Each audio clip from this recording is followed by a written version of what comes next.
હાલો મિત્રો, હું મિત્ર આપણો ભાદરકા ધીરુ. તો ભાદરકા ધીરુમાં આપણું હાર્દિક સ્વાગત છે મિત્રો. તો આજે મારે વાત કરવી છે આપણા ગામ એટલે મારું ગામ આરેણા અને અમારા એવું જ આરેણા ગામ અને આજુબાજુના ગામનું એક ગૌરવ એવા જ નાથાભાઈ નંદાણીયા ની મારે વાત કરવી છે મિત્રો.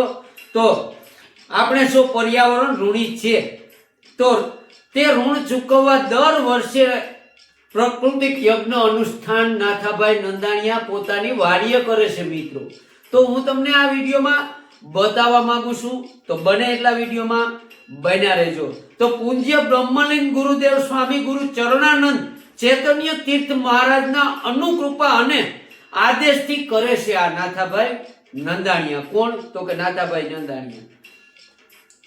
તો 20 સંવત 2082 કાર્તિક વદ 14 ને તારીખ મિત્રો 19/11/2025 ને બુધવાર થી શરૂઆત આ યજ્ઞની સવારના 7 વાગ્યાથી 12 કલાક સુધી એટલે કે 12 વાગ્યા સુધી આ યજ્ઞ કાયમી ચાલુ રહે.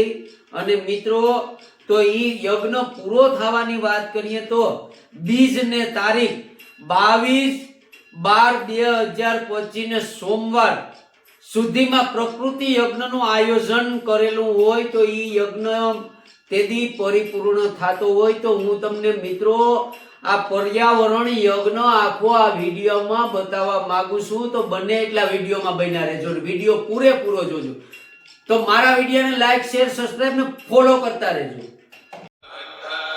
મિત્રો. આ નાથાભાઈ કેટલો સરસ મજાનો યજ્ઞ કરી રહ્યા છે અને બહુ સુંદર મજાનો આ યજ્ઞ છે. પ્રાકૃતિક ને ખોડે હાલે છે આ યજ્ઞ. તો યજ્ઞ કરવાથી શરીરને નેગેટિવ ઉર્જાનો નાશ થાય છે અને પોઝિટિવ ઉર્જા વધે છે, જે શરીરને બધા અવયવોમાં નવા પ્રાણનો સંચાર કરે છે. અને યજ્ઞથી ક્રોધ, ઈચ્છા, લોભ, લાલચ જેવા માનસિક ગુણોનો નાશ થઈ સાત્વિક ગુણોનો સંચાર થાય છે મિત્રો.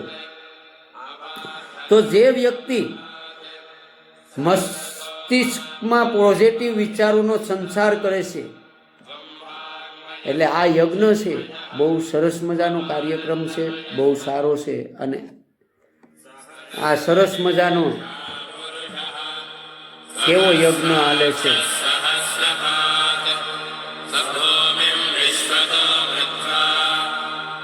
કેમ સરસ મજાનો યજ્ઞ ચાલે છે. તો આ પ્રકૃતિ છે મિત્રો.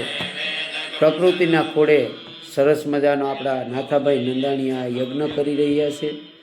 તો મિત્રો આજે આપણે વાત કરીએ તો ટેકનોલોજીના કારણે વધુ પડતા ઉપયોગના કારણે જલ, વાયુ અને ભૂમિનું પ્રદૂષણ વધ્યું છે, જેને બેલેન્સ કરવા માટે આવા યજ્ઞો જરૂરી છે. એને બેલેન્સ કરવા માટે આવા યજ્ઞોની જરૂર છે આજે મિત્રો. આ કેટલી સુંદર મજાની પ્રકૃતિ છે, એ તો આપણા માટે કેટલી નહીં ને કેટલી કોશિશો કરે, પણ આપણે પ્રકૃતિનો પણ નાશ કરતા જઈએ. જ્યાં જ્યાં આપણે ઝાડ નડે ત્યાં આપણે બધા ઉપયોગી ઝાડ છે એનો વધારે આપણે ઉપયોગ કરીએ, બાકીના ઝાડનો નાશ કરતા જઈએ. તો અત્યારે ઓપરેશન થિયેટરમાં વપરાતો પ્લેન વાયુ જે છે, સિન્થેટિક વાયુ જે છે, ખૂબ જ મોંઘો વાયુ છે, જે ગાયના ઘીના હોમારાત્મક કરવાથી નેચરલ રીતે મળે છે મિત્રો.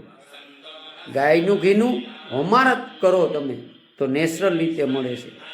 ગાયનું ઘીને હોમારત કરવામાં યજ્ઞ કરો દરરોજ ઘરે 10 મિનિટ, દરરોજ હોમવાનું. એને ગાયનું ઘી છે એને યજ્ઞમાં હોમવાનું 10 મિનિટ કરવાથી હજારો ટન કાર્બન ઉત્પન્ન થાય છે. નાથાભાઈ આ યજ્ઞ કરે છે. જે યજ્ઞમાં આપણે મિત્રો એવું કહેવાય છે કે યજ્ઞ કરવાથી શરીરને નેગેટિવ ઉર્જાનો નાશ થાય છે અને પોઝિટિવ ઉર્જા વધે છે. શરીરના બધા અવયવોમાં નવા પ્રાણનો સંચાર કરે છે આ યજ્ઞ. એટલે પર્યાવરણ પ્રેમી અને એવા જ અમારા નાથાભાઈ મિત્રો વાત કરીએ તો ગૌ સેવા, માનવ સેવા, પક્ષી સેવા અને મિત્રો આમ તો બધી મેડિકલ સુધીની સેવાઓ આપતા હોય છે. એવા જ અમારા નાથાભાઈ નંદાણીયા અને અમારા આજુબાજુના ગામના ગૌરવ અને અમારા ગામનું ગૌરવ છે.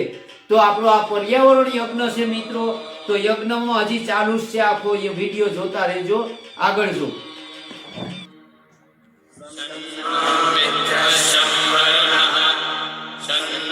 કેવો સરસ મજાનો યજ્ઞ હાલે છે.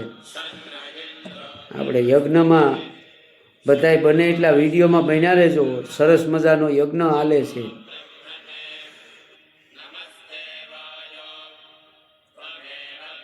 હાલ પ્રદૂષણ વધ્યું છે અને વૈદિક પરંપરા મુજબ થતા યજ્ઞો ઘટ્યા છે, જેના ફળ સ્વરૂપે વાતાવરણમાં અનબેલેન્સ થયું છે, જેની અસરો સમગ્ર જીવ સૃષ્ટિ પર આજે વર્તાઈ રહી છે. મિત્રો, સમગ્ર જીવ સૃષ્ટિ પર આજે વર્તાઈ રહી છે.